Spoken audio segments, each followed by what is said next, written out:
बाहाघर पर विदेश रे स्त्री समय बिताउछंती राज राजेश। दर्शक बंधु आपण तो समस्ते ओडिया अभिनेत्री राज राजेश को बेस भल भाव जानी तांकर अभिनय को आपण मैंने समस्ते बेस पसंद करथांती एवं वर्तमान समय रे बाहाघर पर स्त्री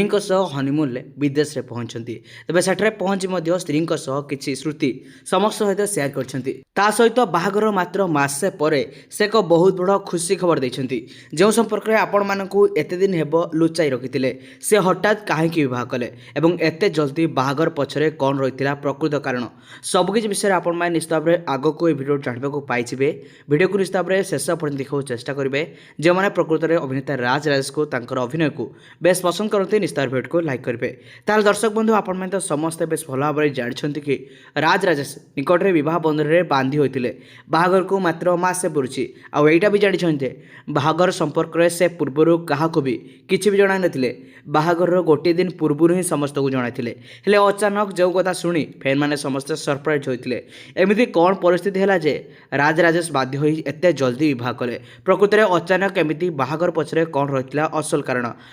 बाहाघर संपर्क में कहीं से पूर्व जन नथिले बाहाघर पर से कहते कि से सबकि को सडनली प्लां कर जो से जन ना हेले कहीं कौन सब परिस्थिति घटला जे सेमिति अचानक बाहा होते बाहाघर पर वर्तमान समय से विदेश को जाइछंती बुलिबाकू एवं हनीमून पर से समस्त एक बहुत बड़ खुशी खबर समस्त सहित शेयर करछंती। अचानक एमती कहीं बाहा होते दर्शक बंधु राज राजेश वर्तमान समय विवाह बंधन में बांधि हो सारी एवं बाहाघर पर से हनीमून ले जाइछंती एवं सेठु मध्य किछि वीडियो शेयर कर समस्त ए संपर्क में सूचना देछंती।